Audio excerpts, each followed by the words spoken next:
جیسے سوائب ہیں، بہائر ہیں، کہ بتوں کے نام پہ چھوڑ دیتے ہیں، کبھی علامت کے طور پر ان کے کام پھاڑ دیتے ہیں، عقیدہ کہتے ہیں اسے، اور کبھی کبھی یوں ہی چھوڑ دیتے ہیں اور ان کو اتنا عظیم سمجھتے ہیں کہ نہ ان پر سواری کرتے ہیں، نہ ان کا دودھ کے استعمال کرتے ہیں، نہ ان سے اور کوئی کام لیتے ہیں، یا اپنے طرف سے حرام ٹھہرا لیتے ہیں۔ یہ حرام نہیں ہے۔ انما حرم علیکم المیتۃ والدم ولحم الخنزیر وما اہل بہ لغیر اللہ،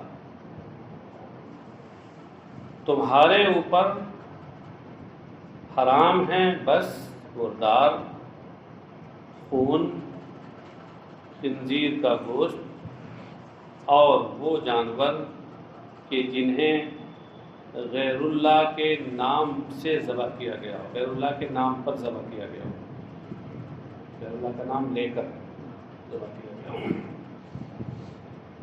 تو یہ اسی تناظر میں کہا گیا ہے۔ تو اس کا مطلب یہ نہیں ہے کہ صرف یہی 4 حرام ہیں، اس کے علاوہ حرام نہیں، یعنی انما یہاں حصر کے لیے ضرور آیا ہے، مگر یہ حصر حقیقی نہیں ہے، حصر اضافی ہے۔ وہ سوائب اور بہائر جو جانور ہیں جن کو انہوں نے اپنی طرف سے حرام کر رکھا تھا، ان کی طرف دیکھتے ہوئے یہ حصر کیا گیا ہے۔ بات سمجھے؟ اس لیے حصر حقیقی پہ محمول نہ کیجیے گا اور یہ نہ کہیے گا کہ اور دوسری جگہ پر تو اس کے علاوہ بھی کچھ چیزوں کو حرام ٹھہرایا گیا ہے، تو پھر یہاں انما حصر کے لیے کیسے آیا؟ حصر حقیقی نہیں، اضافی ہے۔ تمہارے اوپر مردار حرام کیا اس نے، مردار حرام کرنے کا مطلب حرام ہونا، حلال ہونا، یہ تو کسی ذات کی اصل میں صفت نہیں ہے، اس کے کسی عمل کی صفت ہو سکتی ہے، اس سے متعلق عمل کی صفت ہو سکتی ہے۔ اس لیے کہہ رہے ہیں اے اکلہا، حرم علیکم اے المیتۃ اے اکلہا، تمہارے اوپر مردار کو یعنی اس کے کھانے کو حرام ٹھہرایا۔ اذ الکلام فیہ، میتہ سے پہلے عقل یہاں مضاف محذوف ہے، اس پر قرینہ کیا ہے؟ کہہ رہے اس لیے کہ گفتگو اسی میں چل رہی ہے، کھانے ہی کا تو معاملہ چل رہا ہے۔ اس سے پہلے کہا گیا ہے یا ایھا الذین آمنوا کلوا من طیبات ما رزقناکم، کھانے پینے ہی کا تو بیان چل رہا ہے، تو وہ قرینہ اس بات پر کہ میتہ سے پہلے عقل یہاں محذوف ہے۔ کہتے ہیں وَقَضَى مَا بَعْدَهَا، اور یہی حال اس کے بعد آنے والی چیزوں کا ہے، یعنی دم، لحم خنزیر، ما اہل بہ لغیر اللہ، ان سب سے مراد ہے اکل الدم اکل لحم الخنزیر و اکل ما اہل بہ لغیر اللہ۔ وہی، اب یہ کہ مردار کسے کہتے ہیں اس کی تعریف کر رہے ہیں۔ وہی معلم تزکا شرعاً، تزکا پڑھے یا تزکا پڑھے، جیسا کہ ابھی میں نے تفصیل بتائی آپ کو کہ باب نصرہ سے بھی آتا ہے اور باب تفعیل سے بھی آتا ہے۔ زکل حیوانہ یا زکل حیوانہ، اس کا مطلب ہے جانور کو شرعی طور پر ذبح کیا، جس کو آپ بولتے ہیں حلال کیا۔ آپ کا کی جو اردو ہے حلال کیا، یہ ذبح شرعی کے معنی میں ہے حلال ہے، جو حرام طریقہ اس کو حلال تھوڑا کہیں گے۔ اچھا، وَأُلْحِقَ بِهَا بِالسُّنَّةِ مَا أُبِينَ مِنْ حَيٍّ،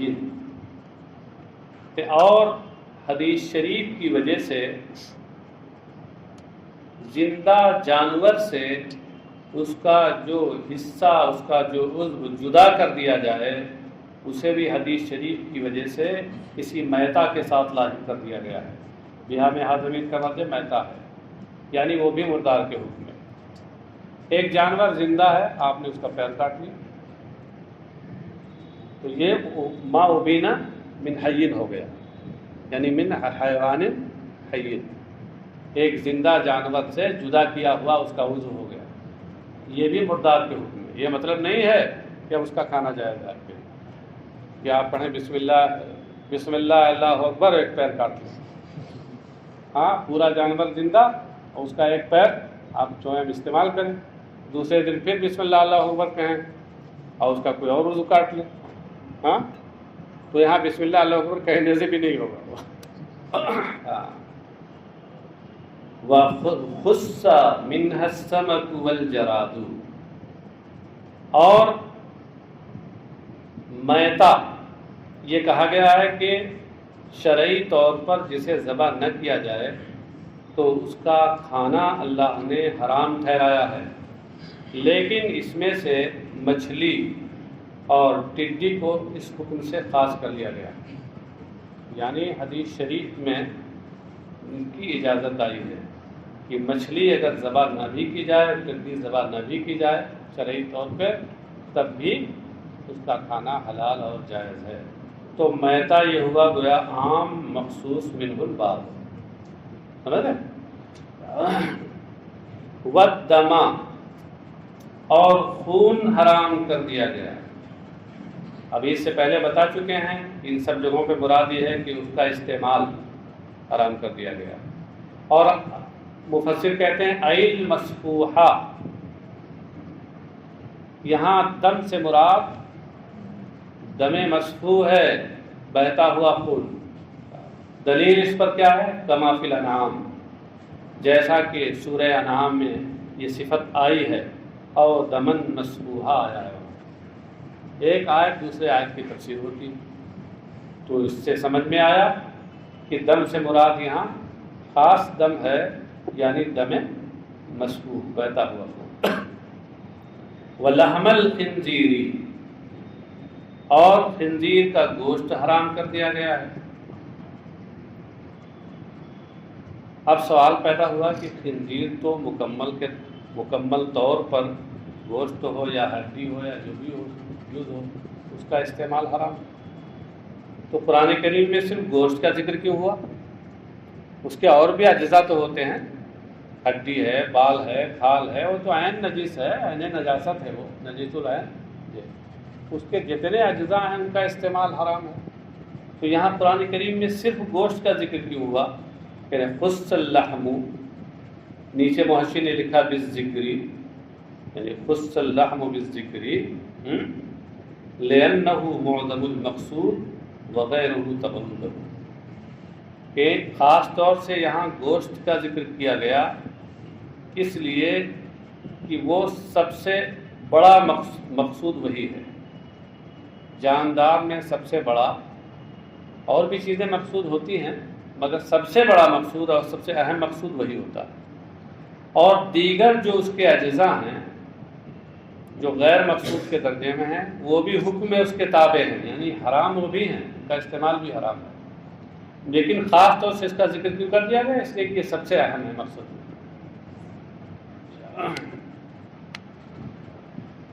وما اہل بہ لغیر اللہ، اور وہ جانور کی جن کے ذبح کرتے وقت اللہ کے علاوہ کسی اور کا نام پکارا گیا ہو۔ مفسر کہتے ہیں اہل بہ لغیر اللہ، اس کا مطلب ہے، حاصل یہ ہے کہ اے ذبیح علی اسم غیرہ تعالی، جسے اللہ تعالیٰ کے علاوہ کسی اور کے نام پر ذبح کیا جائے۔ ہاں، اب یہاں وہابی بہت چیختے چلاتے ہیں، وہ کہتے ہیں کہ اگر کسی نے یہ کہا کہ یہ مرغہ غوث اعظم کی نظر کے لیے ہم نے چھوڑا ہے، یہ فلاں بزرگ کے لیے چھوڑا ہے، تو یہ حرام ہو گیا۔ یہ جو قرآن کریم میں ہے وما اہل بہ لغیر اللہ، واقعی اگر کوئی انتہائی جاہل آدمی یہ کرے کہ کسی مرغے کو ذبح کرنا ہو تو بسم اللہ اللہ اکبر کہنے کے بجائے یا غوث المدد کہہ کے اور ذبح کر دے تو بلا شبہ وہ حرام ہو جائے۔ ہاں، وہ مرغے ہی کی کیا بات، اونٹ ذبح کرے تو بھی حرام ہو جائے۔ ہاں، بڑے سے بڑا جانور کرے، کیونکہ حلال تو وہی جانور ہوتا ہے کہ جس کو شرعی طریقے پر ذبح کیا جائے، اور شرعی طریقہ یہی ہے کہ ذبح کرتے وقت اللہ کا نام لیا جائے، کسی اور کا نہیں۔ ہاں، آپ یہ بتائیے کہ یہ لوگ جو غوث پاک کے نام کا مرغا کرتے ہیں یا کسی بزرگ کے نام پر کوئی اور جانور چھوڑتے ہیں اس کی نظر کے لیے، تو کیا یہ ذبح کرتے وقت غوث پاک کا نام لیتے ہیں، اس بزرگ کا نام لیتے ہیں؟ ہاں نہیں، جب نہیں لیتے ہیں تو ما اللہ بغیر غیر اللہ میں کیسے آ جائے گا؟ ہاں عقل پتہ نہیں کہاں چرنے چلی جاتی ہے انہوں کی۔ بھائی احلال کا تو مطلب ہی ہوتا ہے کہ الاحلال و رفع الصوت، مفسر خود آگے اس لیے کہہ رہے ہیں والاحلال رفع الصوت، احلال کا معنی ہوتا ہے آواز بلند کرنا۔ تو اس کے آگے پھر وہ کہہ رہے ہیں کہ وَكَانُوا يَرْفَعُونَهُ عِنْدَ الذَّبْحِ لِآلِهَتِهِمْ، اور وہ ذبح کرتے وقت اپنے معبودوں کا نام بلند الفاظ میں لیتے تھے، وہ کہتے تھے بسم اللہ والعزیٰ، اور ذبح کر دیتے تھے۔ دور جاہلیت میں مشرکین یہ کرتے تھے، تو اس لیے مسلمانوں کو یہ حکم ہوا ہے کہ تم اللہ کے نام پہ ذبح کرو، لات و عزیٰ جیسے بتوں اور غیروں کے نام پہ ذبح نہ کرو۔ ان کے رد میں یہ آیا ہے، تو یہ غوث پاک کے مرغے سے اس کا کیا تعلق ہے اور فلاں بزرگ کے بکرے سے اس کا کیا تعلق ہے؟ کیونکہ اگر اس اضافت کی بنیاد پر کہ کبھی بھی کسی کی طرف نسبت کر دی جائے اور اس اضافت کی بنیاد پر اگر وہ حرام ہو جائے، تب تو زید کی بکری، ہاں امر کا مرغا، یہ بھی تو حرام ہو جائے گا پھر اضافت کی وجہ سے۔ ہاں اچھا، اور کہیں اگر یہ متعدی بیماری کی شکل اختیار کر لے، جیسے کورونا کو متعدی بنا دیا گیا تھا، اگر یہ شکل اختیار کر لے تو ہمارا کنواں، تمہارا گیہوں، فلاں کا آٹا، ان کی روٹی، یہ سب غیر اللہ کی طرف نسبت کی وجہ سے سب حرام ہو جائے گا۔ سمجھ رہے ہیں؟ یہ سب بلا وجہ کی بات ہے۔ اس لیے سارے مفسرین بیک زبان اس کا مفہوم یہی بیان کرتے ہیں، ما احل بہ لغیر اللہ، یعنی ما ذبح علی اسم غیر اللہ کا، ذبح کرتے وقت جس پہ غیر خدا کا نام لیا جائے وہ ہے ما احل بہ لغیر اللہ۔ فمن استر غیر باغ ولا عاد فلا اثم علیہ۔ استر صیغہ مجبور، استر یستر استراء، اس کا معنی ہوتا ہے مجبور کرنا، اور استر مجبور ہو جانا۔ مستر جو آپ بولتے ہیں مستر، یہ اس میں فاعل بھی ہو سکتا ہے، ویسے آپ جو بولتے ہیں وہ اس مفعول ہوتا ہے، اس کو مجبور کیا گیا، لیکن اس میں فاعل بھی وہی ہوگا، مسترد اس کے اصل نکلے گی۔ فمن استر، تو جو مجبور ہو جائے، اے الجأتہ الضرورۃ الی اکل شیء مما ذکر فاکلہ، یعنی مجبوری جسے مذکورہ بالا چیزوں میں سے کسی کے کھانے کے لیے مجبور کر دے۔ ضرورت جسے، ضرورت سے مراد ضرورت شرعی ہے، ضرورت وہ نہیں جس کو آپ اپنی زبان میں بولتے ہیں، ضرورت شرعی وہ ہے جس کا ترجمہ میں نے مجبوری سے کیا، مجبوری۔ ضرورت شریعت میں کہتے ہیں مالا بدہ منہ کو، یعنی وہ چیز کہ جس کے بغیر چھٹکارا نہ ہو، اس کے بغیر ہو ہی نہ سکے، اسے کہتے ہیں ضرورت، اور اسی کو کہتے ہیں اردو میں مجبوری۔ تو اگر ضرورت شرعی مذکورہ والا چیزوں میں سے کسی چیز کے کھانے کے لیے مجبور کر دے اس کو، فَأَكَلَهُ، اور پھر اسے وہ کھا لے، غیر باغ ولا عاد، اس کی تشریح جو مفسر کر رہے ہیں وہ دیکھیے، غیر باغ یعنی غیر خارج علی المسلمین، یعنی انہوں نے باغی کو بغاوت بمعنی خروج سے لیا، تو اب اس کا معنی ہوا غیر خارج علی المسلمین، اس حال میں کہ وہ مسلمانوں کے خلاف بغاوت کرنے والا نہ ہو، ان کے خلاف خروج کرنے والا نہ ہو، ان کے خلاف اٹھ کھڑا ہونے والا نہ ہو، ولا عادن یعنی متعدن علیہم بقطع الطریق، اور نہ رہزنی کے ذریعے ان پہ حد سے تجاوز کرنے والا ہو۔ یہ انہوں نے مفہوم بتایا ہاں اپنے مذہب کے اعتبار سے.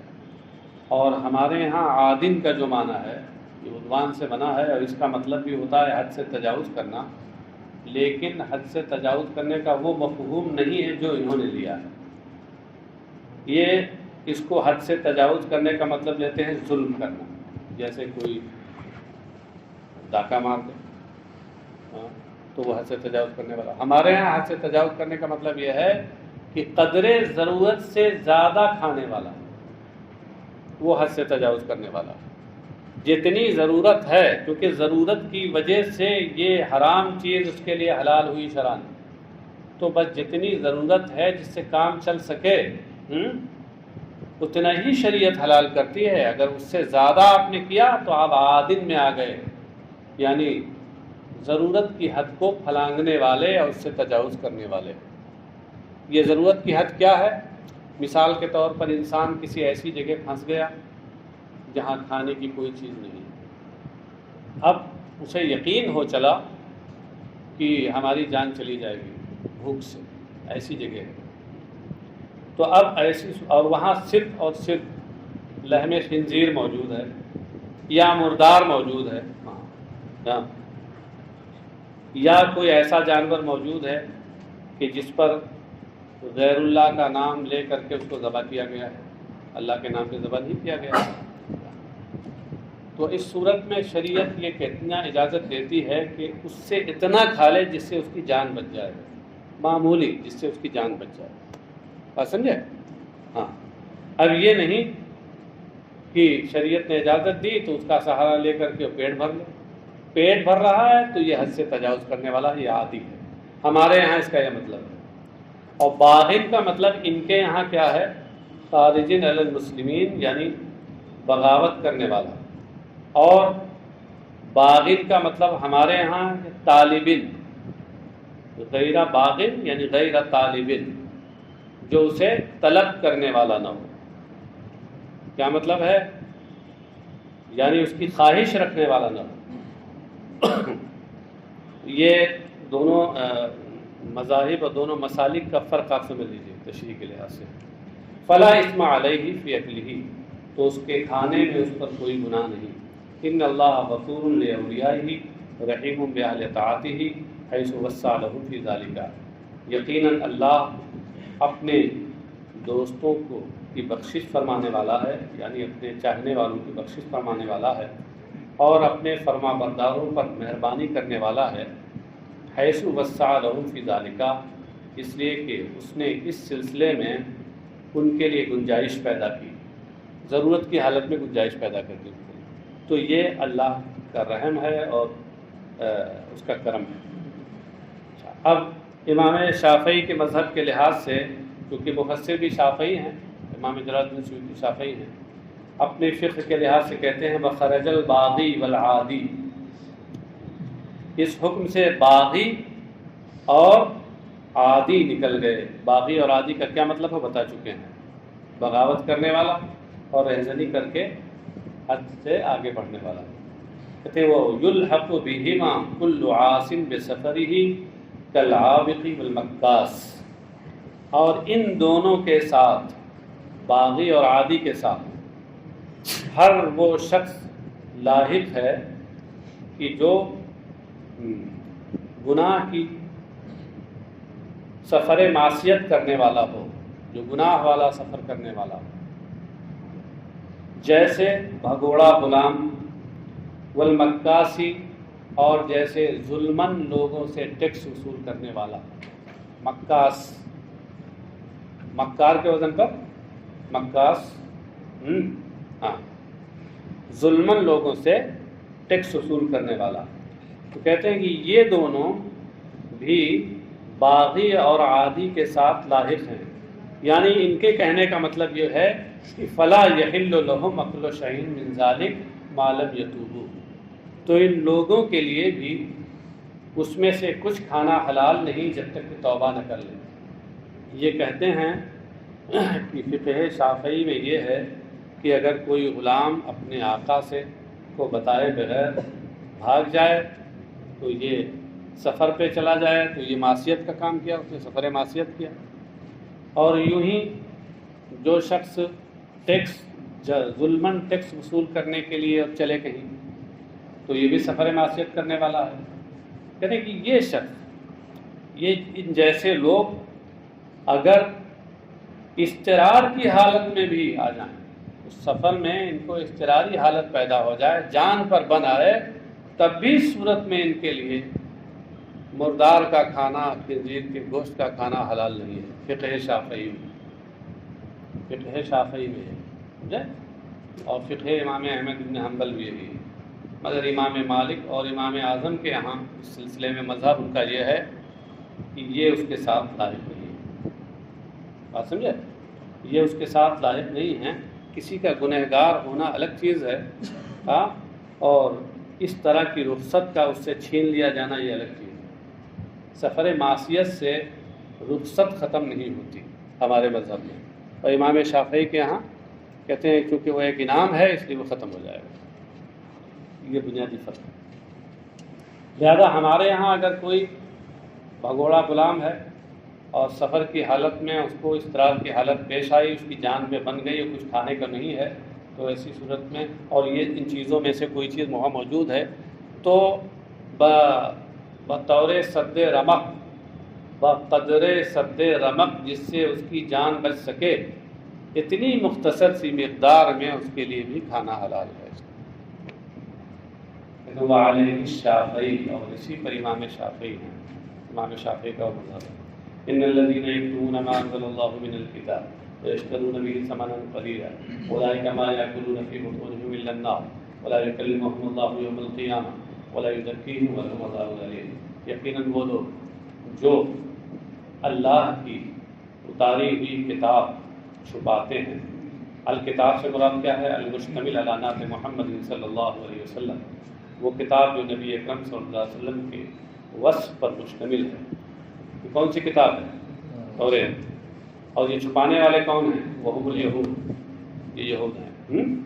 وَيَشْتَرُونَ بِهِ ثَمَنًا قَلِيلًا، یعنی ثَمَنًا قَلِيلًا مِنَ الدُّنْيَا، اور وہ اس کے بدلے میں دنیا کی معمولی پونجی لیتے ہیں۔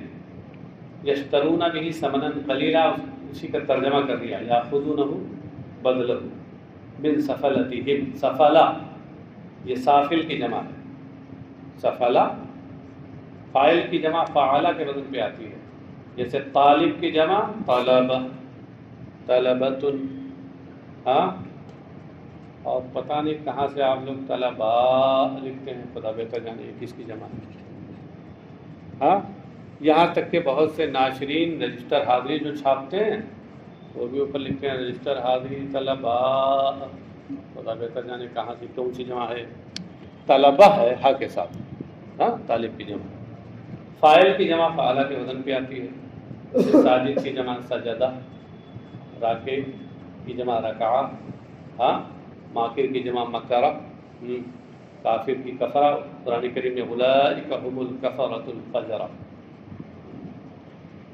چلیے صاحب، اور وہ اس کے بدلے میں اپنے عوام سے، اپنے نیچے والوں سے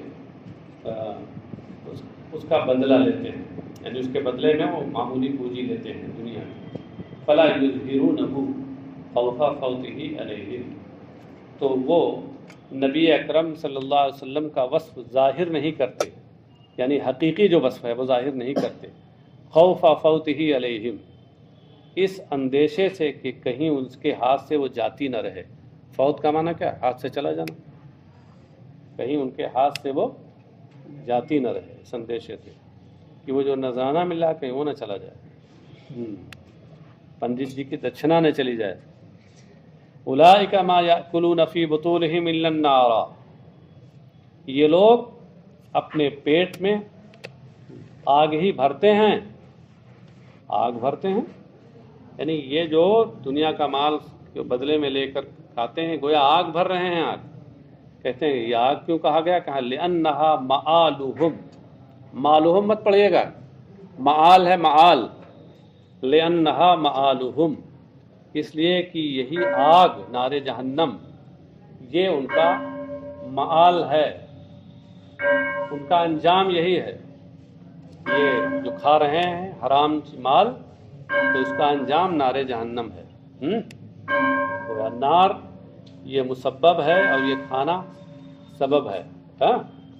تو مسبب کو سبب کی جگہ رکھ دیا گیا ہے۔ ولا یکلمہم اللہ یوم القیامہ غضبا علیہم، اور اللہ تبارک تعالیٰ قیامت کے دن ان سے گفتگو نہ کلام نہ فرمائے گا ان پر ناراضگی کی وجہ سے۔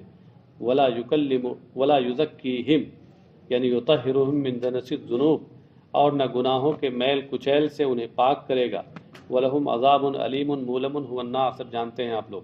اولئک الذین اشتروا الضلالۃ بالہدیٰ پڑھ چکے ہیں، اس کی تشریح کیا ہے؟ اخذوها بدلہ بالدنیا، کئی بار گزر چکا ہے۔ والعذاب بالمغفرۃ، یہ وہ لوگ ہیں کہ جنہوں نے ہدایت کے بدلے میں گمراہی اور مغفرت کے بدلے میں عذاب لیا، اس مغفرت کے بدلے میں المعدۃ لہم فی الآخرہ لو لم یکتموا، وہ مغفرت جو آخرت میں ان کے لیے تیار کی گئی تھی، مہیا کی گئی تھی، اگر مہیا کی جاتی اگر وہ نہ چھپاتے، مہیا کی جاتی اگر وہ نہ چھپاتے۔ یہ معدہ اس مفعول ہے، آتا جو اعداد سے اس کا معنی تیار کرنا اور مہیا کرنا۔ فما اصبرہم علی النار، تو اے ما شد صبرہم، تو نار دوزخ پر وہ کتنے صابر ہیں، یعنی ان کا صبر کیسا زبردست ہے۔ یہ مفسر کہہ رہے ہیں کہ یہ صبر و کچھ نہیں ہے، حقیقت میں کیا ہے کہ ہوا تعجیب للمؤمنین من ارتکابہم موجباتها من غیر مبالات والا فیو صبر لہم۔ کہتے ہیں یہ مومنوں کو تعجب دلانا ہے۔ کس بات پر سے تعجب دلانا ہے؟ اس بات سے کہ یہ یہودی لاپرواہی کے ساتھ بغیر پرواہ کیے ہوئے اور نار کے اسباب کا ارتکاب کر رہے ہیں، نار جہنم کے اسباب کا ارتکاب کر رہے ہیں بغیر کسی پرواہ کے، اس پر مومنوں کو تعجب دلانا ہے، ورنہ حقیقت میں یہاں کوئی صبر ان کی طرف سے نہیں۔ یہ گویا کہ اس مفہوم کو بیان کرنے کی ایک تعبیر ہے، فما اصبرہم علی النار، کہ نار دوزخ تک پہنچانے والے کام پر یہ ڈٹے ہوئے ہیں، تو ان کا یہ جماؤ، ان کا یہ ڈٹنا کیسا ہے؟ ذالک بأن اللہ نزل الکتاب بالحق وإن الذین اختلفوا فی الکتاب لفی شقاق بعید۔ ذالک اس کا مشار الیہ بتا رہے ہیں، الذی ذکر من اکلہم النار وما بعدہ، اور یہ ان کا اپنے پیٹ میں آگ بھرنا اور اس کے بعد کی اور جو مذکورہ چیزیں ہیں جن کا ذکر اوپر ہو چکا، یہ سب اس وجہ سے ہے، بے انا، بے سبب انا بتا دیا کہ باسببیہ ہے، اس سبب سے ہے، اس وجہ سے ہے کہ اللہ نے کتاب حق کے ساتھ اتاری۔ ہاں، یہ کتاب کون ہے؟ توریت وحی، تو حق متعلق بنزلہ، یہ نزلہ سے متعلق ہے، حق کے ساتھ اللہ نے کتاب اتاری یعنی توریت اتاری، فاختلفوا فیہ، تو ان یہودیوں نے اس میں اختلاف کیا، حیث آمنوا ببعضہ وکفروا ببعضہ بکتمہ، اختلاف اس طور پر کیا کہ اس کی کچھ حصے پہ تو ایمان لائے اور کچھ حصے پر کو چھپا کر کے اس کے ساتھ کفر کیا۔ جیسے وہی نبی اکرم صلی اللہ علیہ وسلم کی جو اوصاف ہیں، یا اس کے ساتھ ساتھ زناکاری اور بدکاری کی جو حد ہے، رجم وغیرہ، اس کو چھپا کے۔ ان الذین اختلفوا فی الکتاب بذالک لفی شقاق بعید، یقیناً وہ جنہوں نے اس کتاب کے بارے میں اختلاف کیا، یقیناً یہ لوگ بہت دور کی ہٹ دھرمی میں ہیں، بڑے دور کے اختلاف یعنی بڑی دور کی ہٹ دھرمی میں ہیں۔ اب یہ الذین اختلفوا فی الکتاب، اس سے کون مراد ہے؟ خیال رہے کہ یہاں الکتاب قریب دو جملوں میں دو بار واقع ہوا ہے۔